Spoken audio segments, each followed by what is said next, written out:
안녕하세요. 파산관제인 홍현필 변호사입니다. 네, 오늘은 채무자의 임야, 공유지분 임야를 친족이 매수해서 환가에 성공한 관제인의 사례를 한번 소개해 보겠습니다. 채무자는 배우자와 함께 파산 신청을 했습니다. 이분은 자녀들도 많고 재산이 좀 있어서 배우자 및 자녀들 명의 은닉 재산은 없었습니다. 배우자의 사업상 보증 채무가 대부분이고 상당히 좀 심도 있게 조사를 했습니다. 배우자는 재산이 전혀 없고 채무자는 과거에 전라북도 전주에 임야를 보유하고 있었으나 사행위 소송 패소로 원상회복을 청구당해 불가피하게 매각해야 할 사안이었습니다. 이미 채권자가 소송에서 이겨서 원상회복이 된 부동산이지만 그 채권자도 이게 지금 전주에 위치한 부동산 공유 지분인데 거의 아마 매각이 불가능할 정도로 공유자들이 많다 보니까 쉽게 매각을 못해서 결국은 파산관제인이 매각을 하게 된 겁니다. 그래서 이제 관제인은 이럴 때 뭐 지인들을 잘 설득하고 이제 하는 수밖에 없겠죠. 그다음에 자녀 명의로 변경한 보험 환급금은 비교적 좀 쉽게 환가가 됩니다. 그래서 이제 6개월 만에 종결을 하였습니다. 이 당시에 보험 해약 환급금 을 포함해서 뭐 현금 기준으로 면제 재산이 900만 원이었거든요. 보험금은 900만 원 이하는 질병이 존재하거나 고령인 경우에는 사회보장적 측면을 고려하여 환가 포기를 합니다. 그 이상의 고액 환급금이 존재하는 경우에는 은닉 변경하는 경우가 많으므로 변경 시점을 파악하여 적절한 금액을 이제 환수를 합니다. 당시에 이제 보니까 삼성생명 및 삼성화재는 변경 시점을 명확하게 확인을 해줍니다. 그래서 삼성생명하고 삼성화재는 그 보험 변경 여부를 명확하게 알 수 있기 때문에 괜찮은데 다른 회사들은 그거를 확인서를 발급을 안 해줍니다. 그냥 내부적으로는 자기네가 이렇게 모니터해서 보고는 알려는 주는데 이상하게 그 변경하는 거를 관제인도 공적기관인데 법원에다가도 안 해주더라고요. 이거를 뭐 사실조회는 모르겠습니다만 채무자한테 창구에 가서 좀 해달라고 하면은 뭐 인쇄가 안 된다는 등 그런 제도가 없다는 등 이거는 좀 삼성하고 다른 회사가 좀 차이점이 있는 것 같습니다. 채무자는 중국에 투자한 사업 실패의 전형으로 중국 사업에 특별히 은닉한 정황이 없고 오히려 투자 실패가 대부분입니다. 왜냐하면 2007년경 중국의 신노동법이 인건비 상승 등으로 중국에서 들어갔던 분들이 많이 손해를 봤죠. 저도 이제 중국과 관련된 사건을 가끔 해봤지만 이 사안에서도 과연 채무자가 중국 어디 도시에 이 당시 업종이 섬유입니다. 자기는 이제 자산 다 압류당하고 공장도 폐쇄됐다는데 결국 이제 그 중국어 관련 서류를 줄 거예요.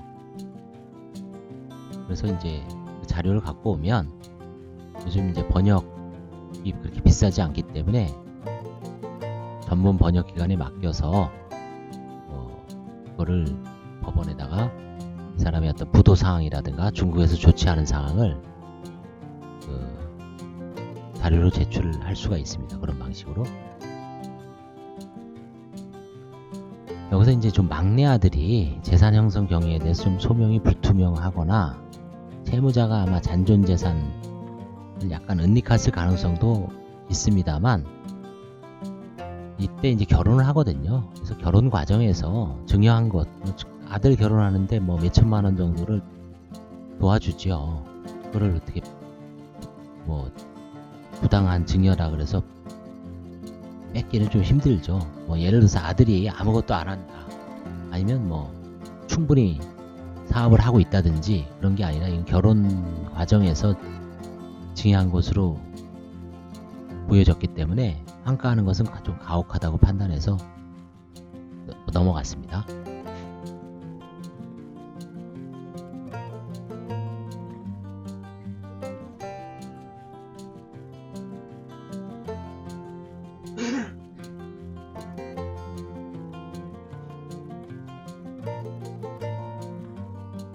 그 사안을 살펴보면 채무자의 재산 보유 내역은 전주시 무승구 소재 공유 임야는 1100만원에 친족에게 매도 파산재단 편입 후 배당할 예정이었습니다. 그러니까 1100만원 정도로 그 가격을 평가를 해서 공시지가보다 조금 비슷할 겁니다. 그 다음에 이제 보험금도 면제재산을 초과하는 범위 내의 재산은 일부 한가에 이제 파산재단에 편입을 했습니다. 금융거래 내역 중 2000년경 이후 거래 흔적이 있으나 이는 남편이 사업을 위하여 통장 거래 이용에 불과합니다. 자, 채무자 배우자의 국내 및 중국 내 사업의 운영 사항 및 국내 재산 존재 여부, 국내 부동산 및 보험 해약 환급금은 없었고, 이제 섬유산업이죠. 나염 98년부터 나염이라는 무슨 나염이라는 섬유 가공업체를 운영했고, 국내에서 이제 섬유산업이 사양화로 접어든 2000년 초반부터 중국 진출을 결심하고 2003년에 중국 산동성 청도 칭다오에 있는 땡땡땡땡 유한공사라는 주식회사입니다. 우리나라로 유한공사가 설립하여 중국에서 사업을 영위했습니다. 그래서 이제 이 법인 나염 금융거래 내역서를 분석한 결과 2001년부터 2005년까지 거래 내역은 대체로 거래업체의 거래대금입니다. 가족들에게 생활비로 입금한 내역만 존재하고 2000년부터 2005년간 총 7억 원의 카드 사용 내역이 존재하는데 연 1억 2천 정도 됩니다. 채무자의 사업 규모로 봤을 때 월 1000만원 정도로 이렇게 과다하다고 보이진 않았습니다. 그 다음에 이제 채무자가 자료현 제출해야 할 때 2011년부터 중국의 거래업체에 약 15억 원을 상회하는 자금을 결제하지 못하여 현재 공장은 폐쇄 중이라고 이제 진술을 했는데, 현재 공장은 가동 중단된 상태이며 채무자가 제출한 공정증서의 취지는 거래업체들이 대표인 우리나라로 보면 이제 채권자 협의회죠. 손땡땡에게 공장 매각을 위임하고 그 매각 대금에서 채권자들에게 채권을 나눠주는 청산 절차를 위임함.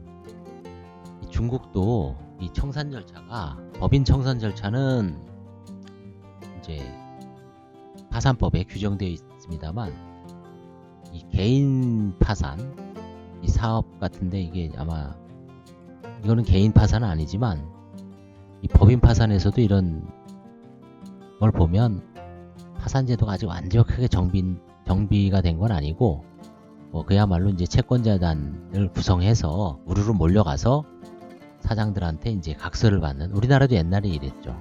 파산법이 작동하기 전에는 70년대 80년대에는 아마 비슷했을 겁니다. 그다음에 임대차 계약서 이해할 때 중국은 공장 및 설비에 대한 사적 소유권이 인정되지 않죠. 50년간 사용권을 국가로부터 임대받는 것입니다. 이 공장은 채무자가 인수한 날부터 현재 약 10년간 운영하였으며 향후 20년간 인수자가 운영권을 인수받는 것에 불과하죠. 지금 만약에 양도하더라도 얼마 못 갑니다. 채무자로서 특별히 권리 행사를 할 여지가 없습니다. 공장의 거래업체 및 근로자 체불임금, 중국 정부 및 지방 정부에 대한 조세 등에 충당하면 땡입니다. 현재 채무자는 중국으로 출국이 불가능하답니다. 왜냐하면 이제 급여 같은 것도 아직 정산이 안 돼서 잘못하면 이제 체포된다는 얘기죠. 현황 사진도 경비가 삼엄하여 차량 내에서 촬영할 정도로 현지에서 인수지연으로 거래업체의 불만이 아주 폭증한 상태다. 한편 중국은 법원을 통하여 법정관리제도가 미비하여 사실상 채권자 협의회 내지 채권단들이 공장을 점거 폐쇄한 상태에서 통상 브로커가 중간에 나서서 매수자를 물색하는 방식을 취하므로 기존의 경영자 입장에서는 법적 혹은 사실적 두려움, 출국 금지, 현재 억류, 국내에서 중국이 지인들을 통하여 그냥 소식만 듣고 있습니다. 이때 아마 이 사진도 누가 아마 몰래 가서 지인들한테 부탁을 해서 찍어서 전송한 거를 출력을 해서 제출한 겁니다. 장녀의 재산 소유 현황. 안산에 이제 뭐 30평대 아파트를 2000년 9월 14일부터 배우자 사이와 공유를 취득했습니다. 결혼과 동시에 취득한 걸로 봤을 때 시댁에서 이제 구입 자금을 좀 마련해 준 것 같습니다. 그 다음에 이제 친정에서 도와줬다 하더라도 2000년경이면 지금부터 10년 전이죠. 10년 전에 파산을 예상하고 자금을 장녀에게 증여했다고 보기엔 무리이죠. 12년이 지나서 이 부인 대상으로 삼아 한수하는 것도 법적으로는 불가능합니다. 그 당시엔 채무 초과가 아니었기 때문에.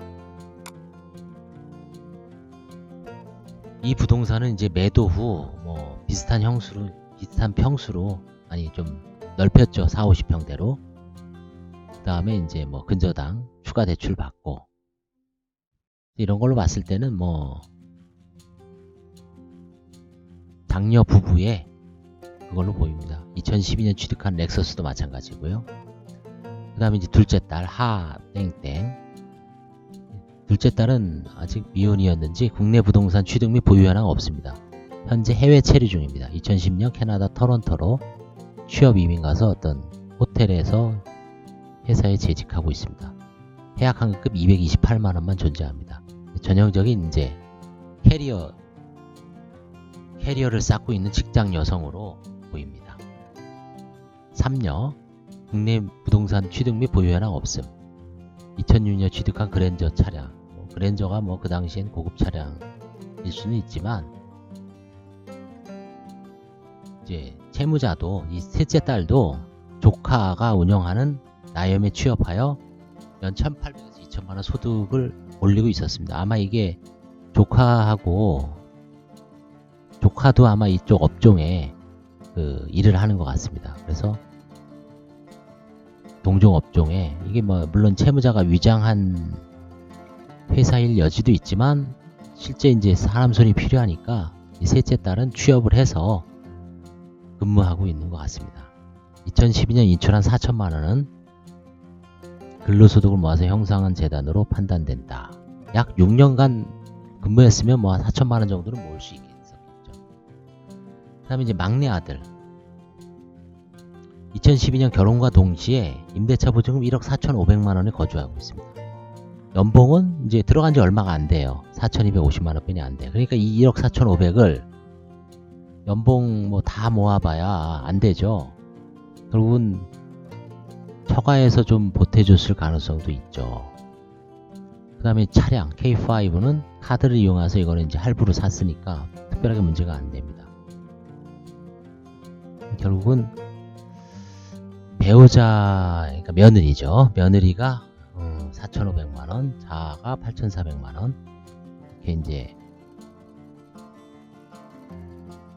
그 자금 조달을 쭉 보니까 정기적금 해지, 예금, 정기 예금 해지, 결혼식 축의금. 그래서 결국은 이것저것 딱 모아서 뭐 마련한 것 같습니다. 여기에 아마 채무자 부부가 일부 한 뭐 몇천만원 보태줄 수도 있다고 봐요. 뭐 예를 들어서 한 3, 4천? 4, 5천? 졸업하고 불가능하죠. 그 다음에 뭐 만약에 1억을 보태준다 한들 이걸 과연 할 수 있을 것인가. 그래서 참 처가 쪽에서도 일부 보태서 아마 마련한 걸로 봤습니다. 그래서 이 사안에서는 이제 중요한 게, 채무자가 이제 과거 사행위 소송에서 이제 패소한 사실이 있으나 자신 명의 이제 전주의 그 부동산은 특별히 아주 공유자가 많았기 때문에 가족들 외에는 살 가능성이 없어서 관제인이 잘 설득을 해서 빠른 환가와 면책 절차의 진행을 위해서 채무자 부부를 잘 설득을 해서 한 1,000여만원 정도의 매각을 해서 신속하게 종결한 사안이었습니다. 감사합니다.